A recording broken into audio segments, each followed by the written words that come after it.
seja muito bem-vinda e bem-vindo a esse podcast do Conexões Transnordestinas, onde a gente vai discutir os impactos, os desafios de uma das obras de infraestrutura mais importantes para a região Nordeste. E hoje, aqui na bancada, estão conosco, além da Ângela Belfort, nossa companheira aqui de Movimento Econômico, os professores Fernando Jordão, professor aposentado da Universidade Federal, que também é consultor, o professor Maurício Pina, da Universidade Federal e membro da Academia Nacional de Engenharia, que são especialistas, né, no tema de ferrovias e participaram dos debates do Seminário Conexões Transnordestinas, que o Movimento Econômico realizou em várias cidades no interior de Pernambuco. E hoje nós vamos discutir os aspectos técnicos dessa obra com esses dois especialistas, né? Então, Maurício, Fernando, sejam muito bem-vindos ao nosso podcast. É uma satisfação muito grande estar aqui participando dessa entrevista, desse podcast, como vocês chamam, porque desde o ano passado que o Portal Movimento Econômico tem patrocinado eventos dessa natureza, ao qual nós tivemos presentes em várias cidades aqui em Pernambuco. Para mim também é uma satisfação estar com vocês, dando continuidade ao que o ano de 2025 aconteceu, desde Salgueiro, passando por diversas cidades, discutindo a Transnordestina como elemento de desenvolvimento para a região. Ok, Ângela, seja muito bem-vinda também mais uma vez. Obrigada. Aqui. E eu que também escrevo muito sobre isso faz tempo, né? Bom, acho que a gente precisa só contextualizar o que é a Ferrovia Transnordestina, é uma obra que começou em 2006, a Ângela acompanha aí desde o comecinho essa jornada, né? Acompanho. Uma obra que se propõe a unir o Piauí aos portos de Pecém no Ceará e Suape em Pernambuco, criando uma rota estratégica para o escoamento da produção agrícola e mineral aqui da região. E ao longo desses anos, essa obra passou por várias situações, né? Enquanto ela, atualmente, enquanto ela avança lá pelo Ceará, ela segue parada há mais de 10 anos em Pernambuco, né? E vamos, então, entender, a partir desse contexto, né, quais são os desafios técnicos dessa obra, né? Então, eu começo perguntando ao professor Maurício Pina, né, quais são esses desafios, quais são os principais desafios que a Ferrovia Transnordestina, no trecho Salgueiro-Suape, né, impõe para que ela possa efetivamente não só sair do papel, mas também contribuir com a economia do estado de Pernambuco. Perfeito, Patrícia. Observe que a Ferrovia Transnordestina, você citou que as obras começaram há alguns anos atrás, mas na verdade é muito mais antiga, né? Conta a história que o imperador Dom Pedro II, o primórdio vem daí, já tinha determinado a abertura de uma ferrovia ligando o litoral aos sertões. E eu tenho um artigo escrito há 100 anos atrás por um engenheiro chamado Graciliano Ramos, pernambucano, há 100 anos, foi em 1925 que ele escreveu esse artigo, que ele, com uma visão extraordinária, ele mostra a importância da ligação do Recife ao sertão, e mais do que isso, ele já vislumbrava a ligação dessa ferrovia com uma ferrovia que seria hoje a Ferrovia Norte-Sul, ligando a região do Tocantins. Então, os problemas técnicos que hoje se tem com relação à ferrovia são de várias naturezas. Nós já, em todos esses debates que nós tivemos presentes, Salgueiro, Serra Talhada, Belo Jardim, Caruaru, Suape, nós chamamos a atenção, inclusive com presença de diretores da infra. No último encontro de Salgueiro, o diretor que estava presente se sensibilizou com o que foi dito e afirmou que abriria um canal de diálogo conosco, mas infelizmente até agora essa reunião não aconteceu. Estamos tentando, mas não aconteceu. São problemas de várias naturezas. Eu posso abordar aqui uma parte delas e Jordão abordar o restante para não me estender demais. Eu falo, por exemplo, sobre a questão do traçado. O traçado da ferrovia foi assim desenvolvido e deixa muito a desejar com relação a pontos importantes de passagem em áreas de produção do estado. Vou citar só um exemplo.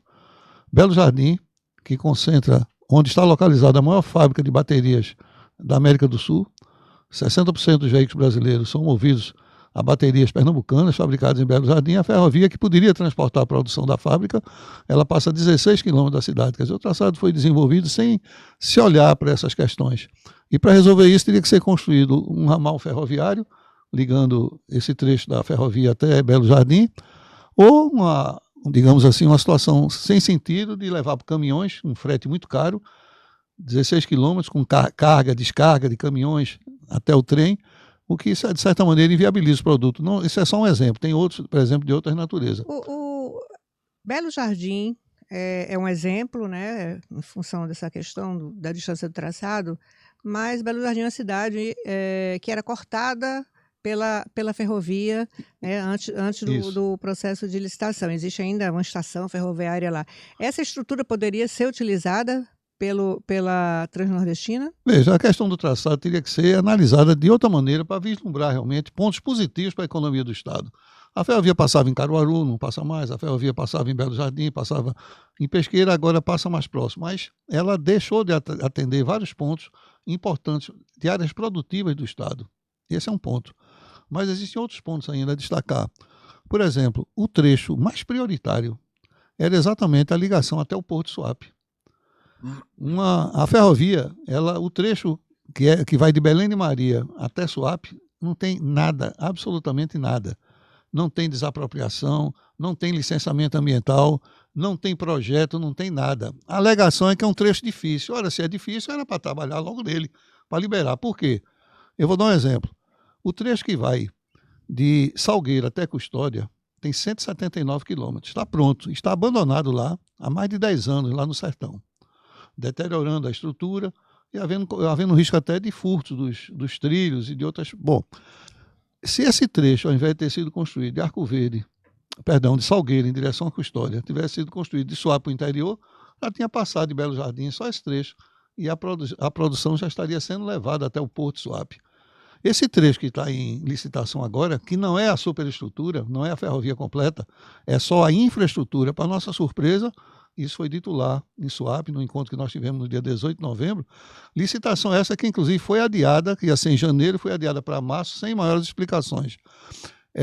Esse trecho é apenas a infraestrutura, ou seja, a obra de terraplenagem, drenagem, obra de artes especiais. A superestrutura, lastro, dormentes e trilhos, não faz parte dessa licitação.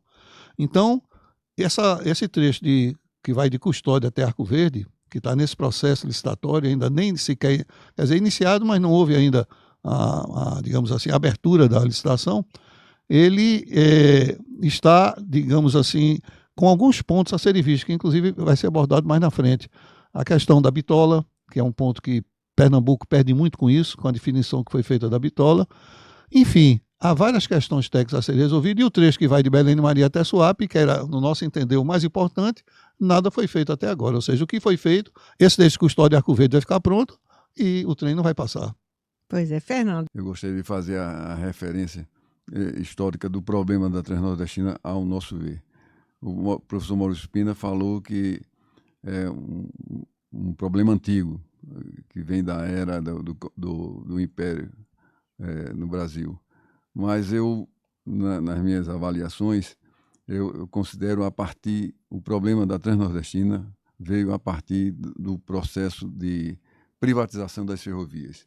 No Nordeste foi bastante, digamos, infeliz a forma como o governo federal conduziu a nossa privatização, que era necessária, dado a época, a situação, digamos assim, de operação de uma ferrovia que há muito tinha, digamos, deixado de fazer a manutenção.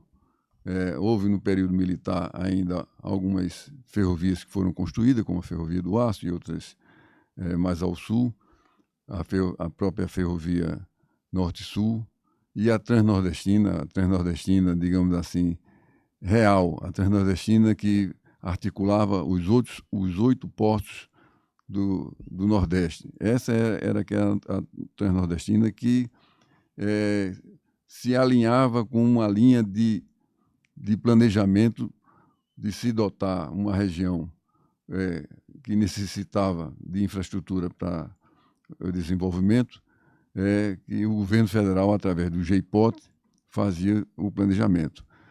Então, quando da privatização, caiu a privatização da nossa malha, dos 4.328 quilômetros, para uma empresa que tinha uma marca eles eram do setor de minérios, era do setor de siderurgia. E, evidentemente, que ele ia procurar, dentro da malha do Nordeste, aqueles segmentos que atendessem aos interesses próprios de quem ia fazer o investimento na ferrovia.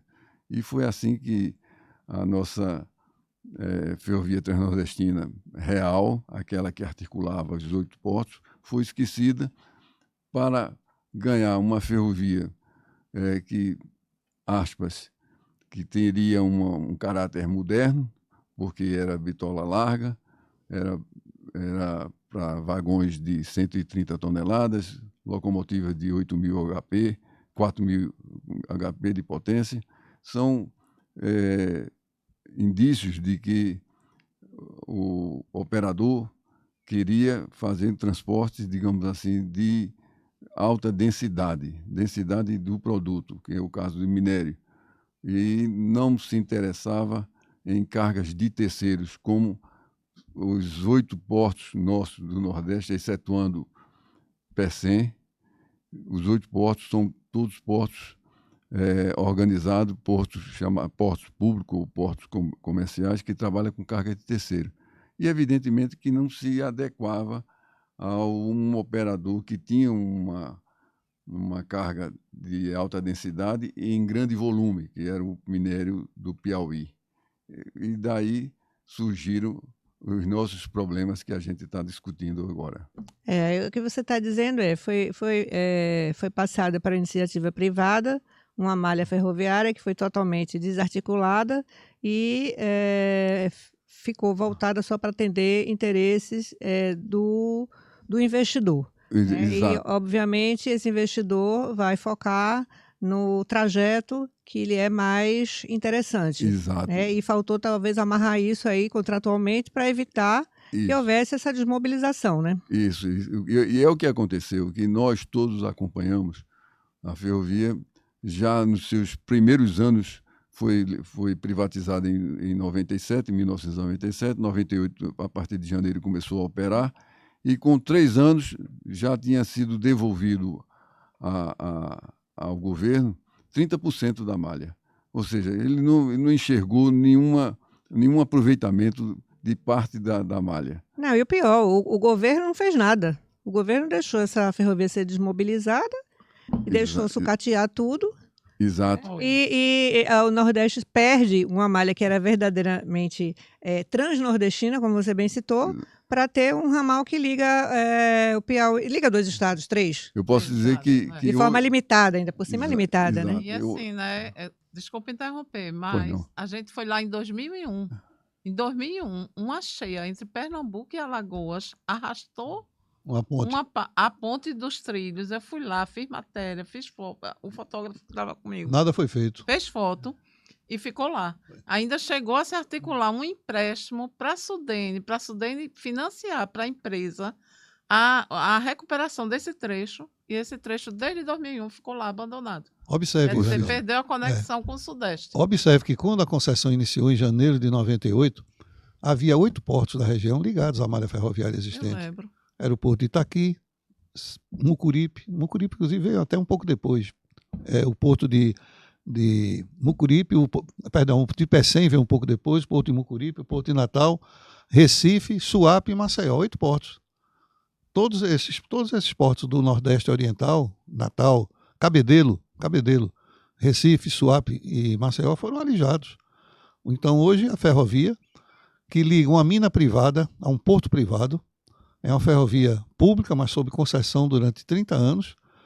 Quer dizer, durante 30 anos ela é administrada por uma empresa privada, ela liga uma mina privada, um porto privado e cria um grave desequilíbrio dentro da própria região Nordeste. Se nós já somos prejudicados, se nós já temos graves desequilíbrios interregionais no país, cria-se um grave problema intrarregional, porque na situação que está hoje, em que nós não vislumbramos a curto prazo esse trecho Salgueiro-Suape em operação, eu espero estar vivo quando isso acontecer. Mas não há perspectiva. Falam em 2029, 2030, mas não se tem uma data precisa quando isso deverá acontecer. Hoje, aí você vai ter o Porto de Pecém atendido pelo trecho Itaqui até Pecém, e mais o trecho da Transnordestina, Eliseu Martins, Salgueiro, Pecém, totalizando 2.446 quilômetros de ferrovia, chegando até lá, enquanto Porto Suape, nenhum quilômetro de ferrovia, 0 quilômetro de ferrovia. Então, eu diria, Patrícia, que o grande problema da ferrovia transnordestina, não é da ferrovia transnordestina, da malha ferroviária do Nordeste. A ferrovia transnordestina, como eu disse a você, era um segmento que complementava, que otimizava, vamos dizer assim, a malha Nordeste. Agora, com a privatização, e por sorte ou por azar, aí depende de que lado você está, por sorte ou por azar, o concessionário tinha uma visão diferente daquilo que, digamos assim, inspirou o governo de fazer a privatização. Eu destaco aí 2 problemas. Primeiro, ele apenas ligou 2 portos a um setor produtivo de minérios e de grãos. E abandonando os outros portos.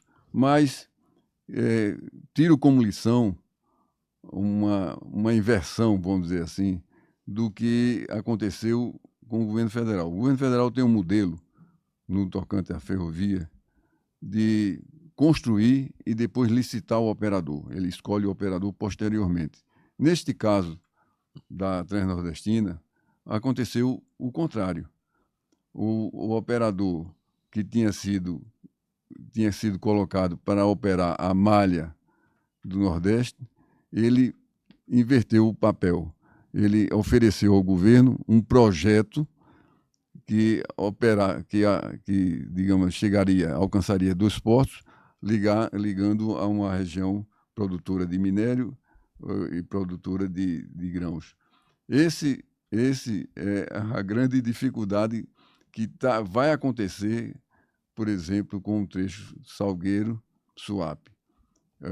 O governo volta agora ao modelo dele, de construir, e construir para quem? Para um operador que ainda vai ser escolhido. O operador, quando chegar, tem uma situação, por exemplo, o operador que chegar, ele não vai ter mais minério, porque o minério já está com o operador lá do Ceará. Então ele vai perguntar: que cargas eu tenho? São as cargas tradicionais e incrementadas, porque o Nordeste tem, apesar da deficiência da malha ferroviária, tem demonstrado, digamos assim, potencial de crescimento. Ângela mesmo estava me falando de um estudo que foi apresentado pelo governo do Estado, que ela teve conhecimento, de reunir uma quantidade já que demonstra uma certa viabilidade para determinada categoria de ferrovia e que, digamos assim, será essa carga que vai ser ofertada na escolha do operador. Então, hoje a gente tem essa situação. O modelo inverso, né? O modelo inverso. Nós vamos construir uma ferrovia para, posteriormente, escolher um operador. O operador vai chegar e vai encontrar uma ferrovia, se for construída na forma como o governo federal está anunciando, de bitola larga, que não se adequa de forma eficiente às cargas que são tradicionais do Nordeste. Essa eu acho que é uma... De Pernambuco, né, principalmente. De Pernambuco, né? Principalmente por conta do Porto de Suape. Então, isso eu vejo como um dos grandes desafios. Agora, deixa eu lhe perguntar uma coisa, interrompendo aí. Você comentou aqui, antes da gente começar a gravação, que o arco metropolitano aí, ele tende a ser antagônico à ferrovia. É verdade. Vamos explorar isso aí é uma visão, digamos assim, equivocada, eu acho, que nós, pernambucanos, temos da ferrovia. São poucos os movimentos, digamos assim, de construção de ferrovias ao longo de 40, 50 anos, desde quando a ferrovia saiu da mão do privado, na década de 50, e passou, então, para ser uma exploração digamos, do poder público, como foi o caso da Rede Ferroviária do Nordeste, que antecedeu a Refesa. Nós passamos de 1950 até 1957 com a malha do Nordeste sendo explorada por uma empresa estatal chamada Rede Ferroviária do Nordeste, RFN. E em 57 foi criada a Rede Ferroviária, que aí reuniu as 18 ferrovias no Brasil e deu um caráter nacional à malha, tentando unificar a malha ou otimizar a malha. Agora, você está dizendo... O antagonismo. O antagonismo. Então, o que é que sucede? Pernambuco, por exemplo, ele tem a partir do Porto de Recife, ou de Suape, porque Suape é bem mais recente, mas a partir do Porto do Recife, ele tem uma linha que se destina a Paraíba, tem uma linha que se destinava a Salgueiro e uma a Maceió. Então, essa linha que ia para João Pessoa é uma linha que passa, pasmem, a 18 quilômetros da fábrica de veículos da Fiat, ou da Stellantis atualmente. E o governo do estado quer implantar uma rodovia para essas cargas que estão fora da região metropolitana, que demandam a circulação na região metropolitana, quer fazer uma rodovia da ordem de 1,5 bilhão, e esquecendo que tem uma ferrovia implantada, operacionalmente habilitada, em termos até de ambiental. Ela tem já a autorização de operação ferroviária, e ela foi esquecida para se fazer uma... Então, a gente pode perguntar, não é, por que o governo do estado não pensa em aproveitar essa ferrovia que existe. Precisa, evidentemente, melhoramento, porque se uma ferrovia, como foi dito no começo, desuso, né? Aqui está em desuso. Está em desuso. A Ferrovia Nordeste está desde 2016 sem correr um trem, a Malha Nordeste. É privilegiar realmente as rodovias, não é isso, Maurício? Lá na Universidade Federal de Pernambuco, nós tivemos a oportunidade de orientar 2 trabalhos de conclusão de curso de alunos sobre qual seria a melhor ligação entre Goiânia e Suape, na época que estava sendo discutido. Estava sendo implantada a fábrica de automóveis em Goiânia e seriam 2 polos econômicos expressivos. 3 alternativas foram levantadas e estudadas. A primeira, a ligação ferroviária, já citada, já que passa apenas a 18 quilômetros de distância, haveria necessidade de investimentos para recuperar a linha existente, já licenciada operacionalmente, sem qualquer problema ambiental. A outra seria uma ligação via marítima entre Goiânia e Suape, já que Suape já é um porto e Goiânia seria construído um porto, que, aliás, Goiânia no passado só teve um porto.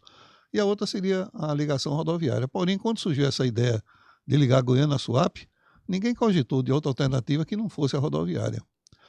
E voltando apenas ao tema, eu não queria passar essa ocasião de falar sobre o seguinte: a gente estava falando aqui do trecho Salgueiro-Suape. Veja a visão que um engenheiro pernambucano, que eu me referi há pouco, Graciliano Martins, ele teve há 100 anos atrás, nesse artigo que eu tenho de um livro que foi do meu pai. Eu herdei esse livro. Ele fala do que tinha de ferrovia no Nordeste naquela época, em 1925. Pernambuco tinha, na época, 924 quilômetros de ferrovias em operação. Os 4 estados, Rio Grande do Norte, Paraíba, Pernambuco e Alagoas, tinham 1.964 quilômetros. Pernambuco liderava, os outros 3 tinham em torno de 300 e poucos quilômetros. E tem um trecho do artigo dele que realmente é impressionante a visão dele, a visão de um engenheiro há 100 anos atrás, que hoje não se está tendo. Ele diz assim, falando das ferrovias do Nordeste, ele fala: linha de penetração do estado de Pernambuco, com 270 quilômetros em tráfego, porque na época a ferrovia já tinha passado de Arco Verde. Ele falou 270 quilômetros, Arco Verde são 250 quilômetros. E outros tantos com estudos aprovados, até Flores. Esta linha, a mais importante do Nordeste, não deveria nunca, se outra fosse a visão dos nossos pseudo-estadistas, ter paralisado sua construção antes de atingir o rio Tocantins, Meu Deus, prolongada sempre na direção que tem. Isso está com a ortografia da época, né? A de leste a oeste, de modo a constituir o início da primeira transcontinental da América do Sul, tendo seu ponto terminal oriental no Recife, o primeiro porto do norte do país, é o porto mais movimentado da época. e que deveria ter sido construída com a largueza de vistas de que dá apenas uma pálida ideia à pequena parte hoje contratada e terminada. Esta linha irá cortar todas as que se construírem no futuro na direção norte-sul. O que a gente está vendo é o seguinte, é falta de planejamento. Não se Há planeja. 100 anos atrás, o engenheiro já tinha essa visão do que hoje a gente aqui está discutindo. É falta de planejamento. Inclusive, né, a gente estava querendo que vocês falassem um pouquinho sobre os helpers que colocaram nesse traçado Suape-Salgueiro. Porque vocês já disseram para a gente que se isso for implantado, vai tornar essa ferrovia ineficiente. São alguns pontos. Explique aí o que é os helpers e por que isso vai trazer ineficiência para esse trecho Salgueiro-Suape. Nos termos que foi projetado, esse trecho Suape-Salgueiro é completamente inviável. Inviável porque não tem mais a carga do minério, então não tem por que ter... Não tem por que ter... Ele não é inviável, ele foi tornado inviável. Foi tornado inviável, é verdade.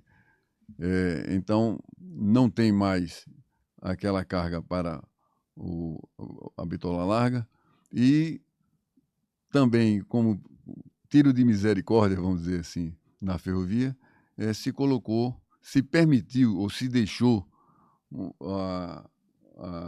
um trecho de 88 quilômetros que haveria necessidade de você operar com helper. Helper é quando um trem ele não consegue vencer uma rampa num determinado trecho, então se coloca mais uma locomotiva. Um trem, por exemplo, um trem tipo de 2 locomotivas e 80 vagões, haveria necessidade de colocação de uma terceira locomotiva, que o resultado disso é onerar os custos operacionais da ferrovia, que, evidentemente, se comparado com o trecho do Ceará, ele tem vantagem. O trecho do Ceará não tem a necessidade do helper. Embora o daqui seja mais curto, 80 quilômetros. Embora seja um trecho mais curto,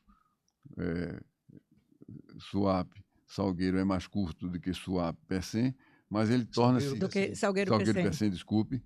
Mas ele torna-se, digamos assim, desvantajoso porque tem a necessidade do helper.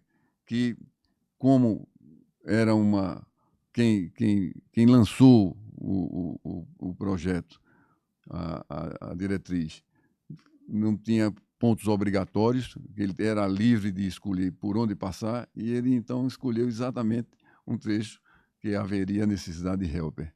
Essa, eu acho que foi, digamos assim, a ausência dos governos. Aí eu não digo só o governo federal, porque o governo federal era quem conduzia a privatização, é quem conduzia a obra. E o governo estadual que se fez ausente porque não exigiu, digamos assim, para os portos de Suape e Porto de Recife, digamos assim, o melhor atendimento do transporte terrestre, que é sabidamente em qualquer compêndio de engenharia de transporte, mostra a hierarquia do sistema de transporte, como o hidroviário o mais barato, o segundo mais barato a ferroviário e o rodoviário em terceiro lugar. Ok, bom, a gente está chegando ao fim do nosso podcast. Eu, então, gostaria de passar a palavra para vocês concluírem aí esse raciocínio, começando por você, Maurício, por favor. Perfeito. Essas questões técnicas que foram aqui levantadas, nós temos lutado muito por isso. Um trabalho voluntário que nós estamos desenvolvendo, fazendo parte de um grupo lá no CREA, e todos esses problemas técnicos foram levantados. A preocupação nossa reside no seguinte: daqui a 15, 20 anos, se a ferrovia estiver pronta, concluída, as pessoas vão estranhar por que as cargas não chegam a Suape, embora a ferrovia esteja pronta. Porque existem problemas técnicos que fazem, por exemplo, que uma carga que existe em Salgueiro, o dono da carga vai dizer: eu vou levar para Suape, eu vou levar para Pecém. Vai dizer, Suape é mais curto, mas em compensação, ele teria essa questão da locomotiva helper, uma terceira locomotiva a ter que tracionar os vagões de uma extensão de 88 quilômetros, e a questão da bitola. Porque, veja, sendo em bitola larga o trecho de Salgueiro até Suape, isso inviabiliza o transporte de diversas cargas que não exigem a bitola larga. Porque existem muitas cargas aqui na região a transportar, como combustível, como milho, como a própria gipsita lá do sertão, a fruticultura irrigada da região de Petrolina.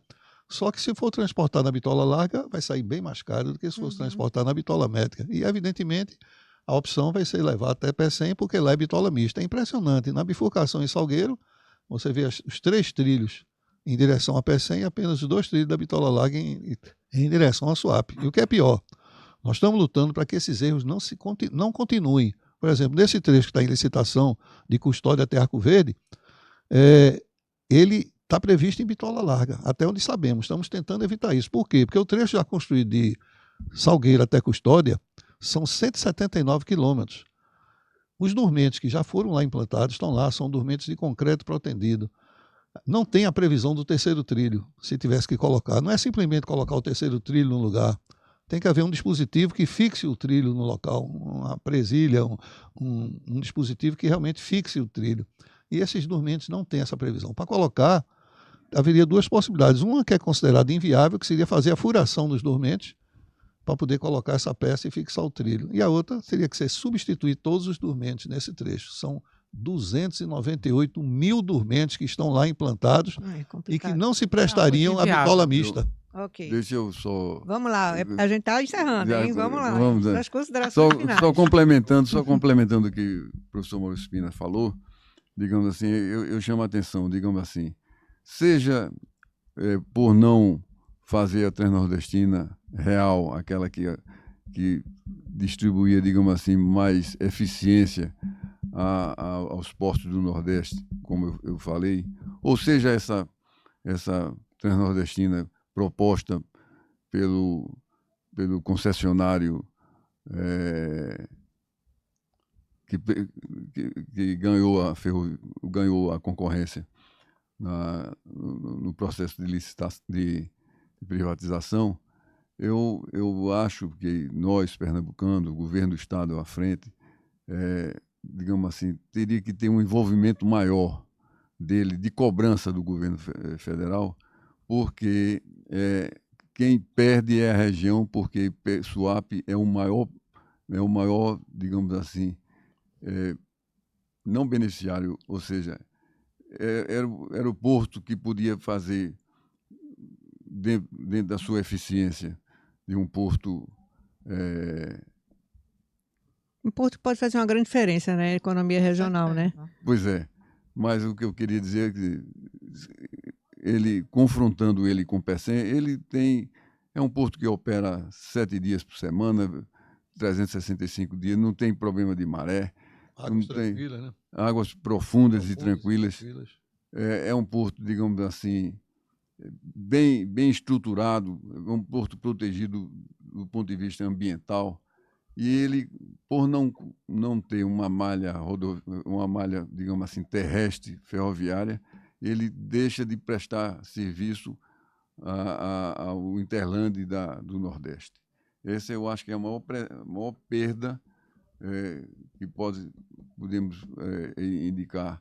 Ou seja, sem uma ferrovia eficiente, sem um sistema de transporte terrestre eficiente, que seria a ferrovia, o Porto de Suape também tem negado a sua eficiência, a sua grande eficiência para a região como, digamos assim, elemento de desenvolvimento. Perfeito. Bom, então eu quero agradecer a presença de vocês aqui, essa contribuição, mais uma vez, né, a contribuição de vocês para esclarecer o nosso público, nossos leitores, nossos telespectadores, né, todos que acompanham esse tema, e que a gente possa, com isso, contribuir, né, para que consigamos avançar com essa obra de uma forma mais eficiente possível. E também, né, Patrícia, agradecer a eles à disposição pelos esclarecimentos, porque a gente acompanha esse assunto tanto tempo, e durante o seminário Conexões Transnordestinas, vocês mostraram detalhes que a gente não sabia que existiam e que viabilizam essa ferrovia do jeito que ela está no traçado original. Inviabilizam.